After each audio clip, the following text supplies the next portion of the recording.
Bienvenidos a este análisis a fondo. Hoy vamos a desmontar una de las mayores ilusiones ópticas de nuestras finanzas personales. Y vaya ilusión, porque, bueno, telita. Sí, totalmente. Hablamos del verdadero coste de comprar una casa en España en este año 2026. Y para arrojar luz sobre este tema, hemos reunido una auténtica montaña de datos de fuentes expertas. Hacía falta, desde luego. Tenemos informes de mercado de Idealista, análisis de comportamiento de la plataforma iAhorro, datos inmobiliarios de Daurum Estate, la guía fiscal más reciente de TaxDown para 2025 y 2026 y también apuntes del programa de formación financiera de EFPA. Que suena a mucho, y lo es. Es un volumen denso de información. Pero, a ver, la misión de este análisis no es simplemente recitar una lista de gastos o soltar porcentajes porque sí. Claro, no tendría sentido. Eso es. El objetivo es entender la mecánica detrás de esos números, entender por qué se pagan ciertas cosas y, sobre todo, cómo el desconocimiento de esta estructura financiera puede convertir una inversión aparentemente sólida en un agujero negro de liquidez. Es que el mayor error de quienes compran por primera vez es creer que el precio que ven publicado en un anuncio inmobiliario es el cheque final que van a firmar. Y esa es una premisa peligrosamente falsa. Vale, vamos a desgranar esto. Porque el primer golpe de realidad que nos dan fuentes como Idealista y Daurum Estate es brutal. Hablan directamente del espejismo del precio de venta. Un espejismo en toda regla. Establecen una regla de oro muy clara en el mercado. Al precio de compra siempre hay que sumarle entre un 10 y un 12% extra. Y en el caso de la segunda mano, a veces hasta un 15%, ¿no? Sí, solo para tener un presupuesto base que se acerque a la realidad. Es un colchón enorme. Para entender de dónde sale ese porcentaje, tenemos que empezar por lo básico, por la burocracia pura y dura. Y el primer paso ineludible es la notaría. Así es, el notario, que muchas veces se percibe como un trámite engorroso, caro. Y que duele pagar. Exacto, pero hay que desmitificar cómo funciona. Los notarios no ponen el precio que quieren. A ver, sus honorarios, que se conocen como aranceles, están estrictamente regulados por el Estado. Rondan entre el 0,2 y el 0,5% del valor de la vivienda. En términos prácticos, hablamos de un rango de entre 600 y 1.200 euros para una propiedad media. Y aunque duela soltar ese dinero por lo que parece ser solo una firma, ese papel es el sello que garantiza la legalidad de toda la operación. Es la confirmación de que quien vende es realmente el dueño, Claro. de que la propiedad existe legalmente en las condiciones descritas y de que el acuerdo se ajusta a derecho. Pero el recorrido no termina ahí, claro. De la notaría hay que ir directamente al registro de la propiedad. Que es otro desembolso.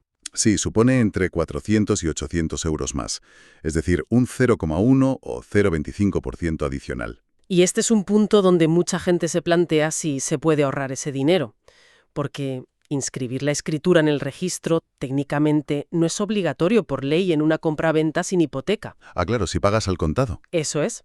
Sin embargo, no hacerlo es una temeridad absoluta.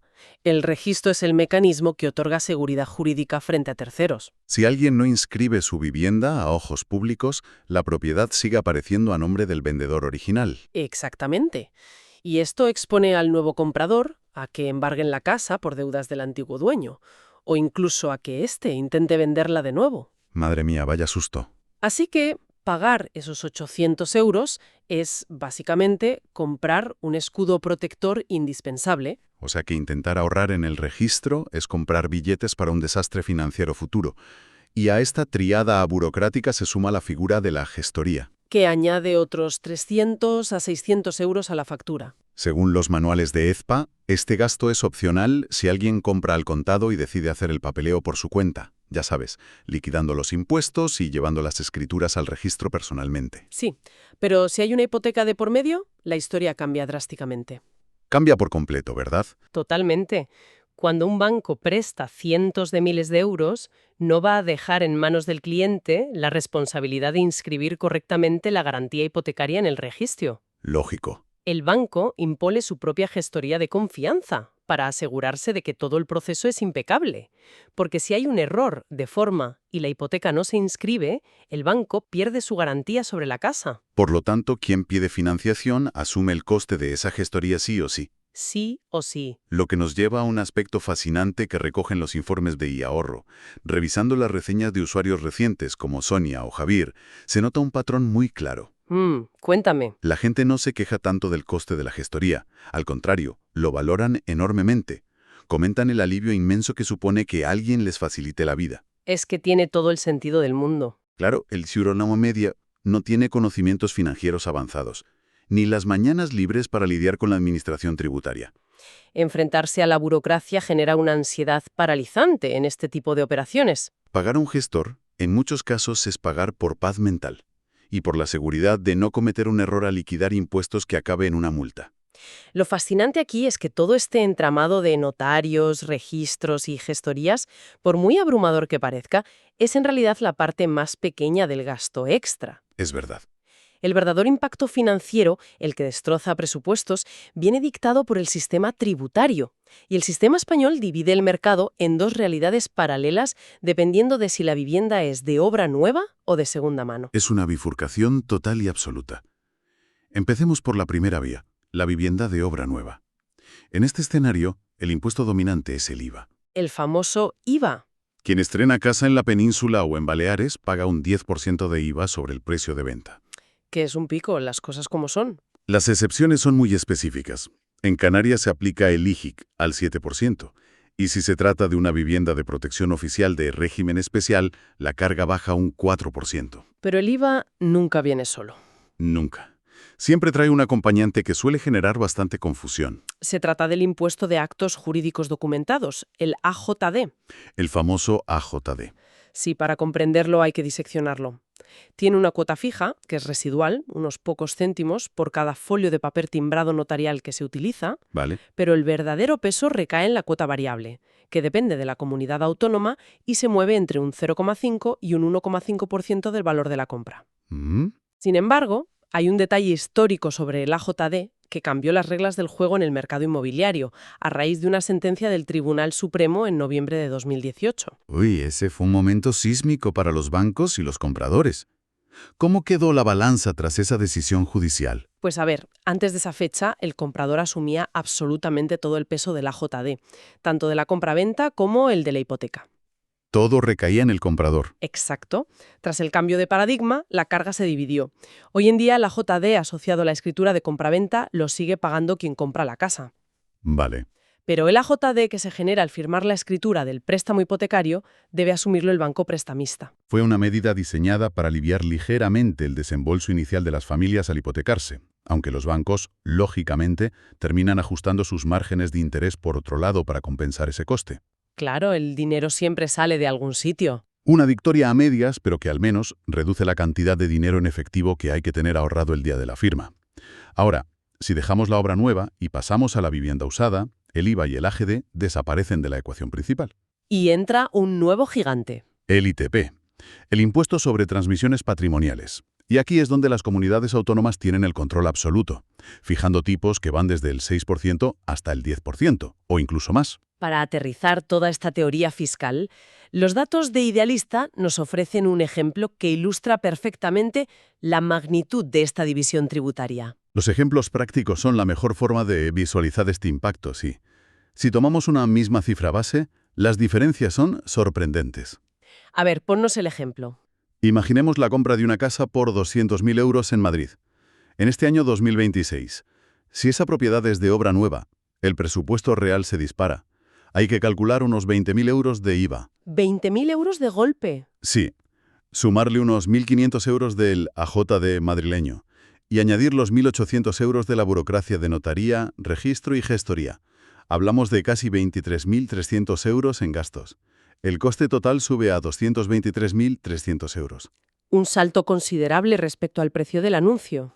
Pero fíjate, si esa misma vivienda de 200.000 euros en Madrid es de segunda mano, la historia cambia. Cambia bastante. El ITP en Madrid está al 6%, lo que supone 12.000 euros. Sumando los mismos 1.800 euros de burocracia, los gastos extras se quedan en 13.800 euros. El total es de 213.800. Que son prácticamente 10.000 euros de diferencia en impuestos por la misma cantidad invertida. ¿10.000 euros? Que En la economía de una familia, equivalen al presupuesto para reformar una cocina entera o comprar los muebles de toda la casa, simplemente evaporados en la diferencia entre estrenar o no estrenar. Es una disparidad que condiciona profundamente las decisiones de mercado. Muchos inversores o familias descartan la obra nueva simplemente porque no disponen de ese pico de liquidez extra para cubrir un IVA del 10%. Claro, es comprensible. Y esto nos empuja a analizar el siguiente gran factor que demuestra cómo la geografía es destino cuando se trata de impuestos inmobiliarios. Aquí es donde se pone muy interesante. El código postal no solo determina las vistas desde la ventana, sino que altera salvajemente la factura fiscal. Y tanto. El mapa de España es un laberinto de porcentajes distintos. Pero antes de hacer un viaje por las comunidades autónomas para ver cómo está el ITP en este 2026, los datos de TaxDown advierten sobre una trampa fiscal. Una trampa que está causando verdaderos estragos desde que entró en vigor en 2022. Exacto. Es una advertencia crítica. Se trata del valor de referencia de catastro. Ojo con esto. La Ley de Prevención del Fraude Fiscal modificó la forma en la que se calcula la base sobre la que se pagan los impuestos. Antes se tributaba sobre el valor real de compra, el precio que figuraba en el contrato. Ahora, Hacienda toma como base el valor de mercado que determina la Dirección General del Catastro. Integral, y logra pactar una compra por 150.000 euros. Sí. ¿Qué pasa si el catastro decide que, por estar en ese barrio específico, el inmueble vale 180.000 euros? Pues pasa que la Administración ignorará, olímpicamente, los 150.000 euros que realmente han salido de la cuenta bancaria. Increíble. Los impuestos, ya sea el ITP o el AJD, se calcularán obligatoriamente sobre esos 180.000 euros que dicta el catastro. Es decir, pagas por un dinero que no has movido. Exacto. Es un sistema estadístico que a menudo no tiene en cuenta el estado real de conservación del interior de la vivienda. Esto genera situaciones de profunda ineficiencia, donde se penaliza a quien consigue negociar un buen precio. Claro, el que busca bien sale perdiendo en impuestos. Quien compra debe consultar este valor en la sede electrónica del catastro antes de firmar nada, porque la sorpresa de tener que tributar por una base 30.000 euros superior puede quebrar los números de cualquier planificación. Es una letra pequeña enorme que nadie menciona en las visitas inmobiliarias. Con esa trampa en mente, demos una vuelta por las cifras del ITP vigentes este año. El contraste entre territorios es digno de estudio. Desde luego. En las zonas con la presión fiscal más amable para la segunda mano, encontramos a la Comunidad de Madrid, Navarra y País Vasco, ancladas en un 6%. Canarias le sigue muy de cerca con un 6,5%. Son porcentajes que, dentro de lo doloroso que es pagar impuestos, resultan manejables. Sí, pero si cruzamos la península, el panorama se vuelve mucho más agresivo y complejo. El caso de Cataluña es sin duda el más llamativo tras la entrada en vigor del reciente Decreto Ley 5/2025. ¿Qué han cambiado exactamente? Han rediseñado su estructura fiscal, creando tramos altísimos. Las propiedades de gran valor pueden llegar a tributar a tipos del 12 o el 13%. Una locura. Pero la verdadera revolución legislativa y lo que está sacudiendo el mercado inversor es la imposición de un tipo único y absolutamente penalizador del 20%. 20% de ITP. Sí, para aquellas adquisiciones realizadas por quienes tengan la consideración legal de grandes tenedores o adquieran edificios enteros. Ese 20% es un mensaje clarísimo. Es usar la política fiscal como un muro de contención contra ciertos fondos de inversión, modificando el comportamiento de todo un sector inmobiliario solo a base de impuestos. Totalmente. Y no es la única comunidad con novedades. La Comunidad Valenciana muestra que no solo importa dónde se compra, sino también cuándo se compra. El calendario es otro jugador clave en esto. En la Comunidad Valenciana, el tipo general del ITP se mantiene en el 10% durante la primera mitad del año. Vale. Sin embargo, a partir del 30 de junio de 2026, entra en vigor una rebaja que sitúa el tipo en el 9%. Lo cual significa que firmar las escrituras la última semana de mayo frente a esperar a la primera semana de julio puede representar miles de euros de diferencia. Estar bien informado sobre estas fechas de entrada en vigor es dinero en efectivo en el banco. Dinero directo al bolsillo, sí. Pero, apartando la mirada de los impuestos oficiales, el informe de Daurum Estate advierte sobre algo que no viene en los presupuestos del Estado: los gastos fantasma, esas trampas ocultas que acechan en el mundo de la segunda mano. Esos gastos fantasmas son el terror de cualquier nuevo propietario. Daurum Estate hace un énfasis particular en las derramas y las deudas de comunidad. Uy, las derramas. Cuando se adquiere una propiedad en un edificio, se adquiere también la responsabilidad sobre las decisiones financieras pasadas de ese bloque. Imagina firmar, recibir las llaves, sentir la euforia de la casa nueva Sí, la emoción del momento. y descubrir en la primera reunión de vecinos que la Junta aprobó hace 6 meses una reforma integral de la fachada o la sustitución del ascensor. De repente, existe una obligación de pago de 4.000 o 5.000 euros que recae sobre el nuevo titular. Sin importar que no haya participado en esa votación. Exacto. Solo imaginarlo produce sudores fríos. ¿Cómo se blinda una operación contra ese tipo de sorpresas? Pues la única forma de evitarlo es exigiendo un certificado de deuda cero y un acta de las últimas reuniones de la comunidad de propietarios firmado por el administrador o el presidente. Es vital pedir eso. Este documento debe presentarse obligatoriamente ante el notario. Renunciar a esta exigencia por acelerar los trámites es jugar a la ruleta rusa con los ahorros. Y mientras esquivamos las derramas, no podemos olvidar al banco. Los gastos de formalización de la hipoteca son otro foco de pérdida de liquidez que suele quedar en un segundo plano. Sí, la tasación, por ejemplo. Antes de dar un solo euro, el banco exige una tasación oficial del inmueble para confirmar su valor real de mercado. Ese informe técnico lo costea siempre la parte compradora. Y oscila entre los 250 y los 600 euros, dependiendo de la empresa tasadora y la complejidad de la finca. A lo que hay que sumar el riesgo de las comisiones de apertura del préstamo. Ojo con eso. Aunque la competencia ha llevado a muchas entidades a suprimir esta comisión en sus ofertas gancho, todavía existen hipotecas que aplican hasta un 2% sobre el capital prestado simplemente por el acto de abrir el crédito. Que es muchísimo dinero. Si hablamos de solicitar 180.000 euros para la compra, ese 2% supone que, en el mismo instante de firmar, se evaporan 3.600 euros. Es un impacto tremendo que debe negociarse ferozmente antes de aceptar cualquier oferta vinculante. Una sangría financiera si no se presta atención a la letra pequeña. Afortunadamente no todo el análisis está compuesto por gastos y recargos. Los informes también revelan herramientas que pueden cambiar las reglas del juego a favor del comprador. Hay luz al final del túnel. Lo que podríamos denominar salvavidas financieros, las bonificaciones y deducciones fiscales. Si conectamos esto con el panorama general, emerge una estrategia fascinante por parte de los gobiernos autonómicos. Los impuestos no se están utilizando únicamente como un instrumento de recaudación pasiva, sino como una herramienta quirúrgica de ingeniería demográfica. Interesante forma de verlo. Las administraciones ofrecen descuentos masivos en el ITP con el objetivo de fomentar la emancipación o proteger a sectores vulnerables. Existen bonificaciones muy agresivas para quienes adquieren viviendas siendo menores de 35 o 36 años. Una edad que comunidades como Canarias y La Rioja han extendido incluso hasta los 40 años, fíjate. Exacto. Y los recortes fiscales también son profundos para personas con grados de discapacidad reconocidos o para familias numerosas. Y el ejemplo más espectacular de cómo estos salvavidas pueden transformar una compra lo encontramos en la guía de TaxDown al analizar el caso de Extremadura. Extremadura es un caso aparte. Es un verdadero laboratorio de repoblación a través de los impuestos. El diseño de sus deducciones autonómicas está pensado para atraer población al entorno rural, creando un escudo fiscal interesantísimo. Las cifras en Extremadura son reveladoras. Quienes deciden establecer su residencia habitual en municipios con menos de 3.000 habitantes tienen derecho a aplicarse una deducción del 15% en la cuota íntegra autonómica de su declaración del IRPF. Un 15%. Y el fomento de la compra va mucho más allá.